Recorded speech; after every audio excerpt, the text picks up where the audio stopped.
Trump had the project to build a high-rise tower in Moscow. So they facilitated the purchase of land for the tower. However, when he was in Moscow, he was a bit reckless. He went out with a few prostitutes and indulged in certain pleasures. And of course, KGB cameras and microphones were everywhere. Do you think it could have been compromised?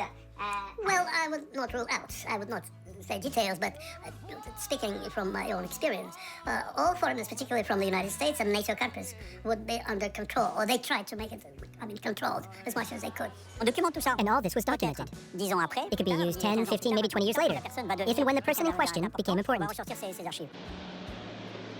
One thing was for certain. Barely had he returned from the USSR, and, while discussions on the tower block in Moscow were still ongoing, the developer, who had never been involved in foreign politics before, made a surprise declaration.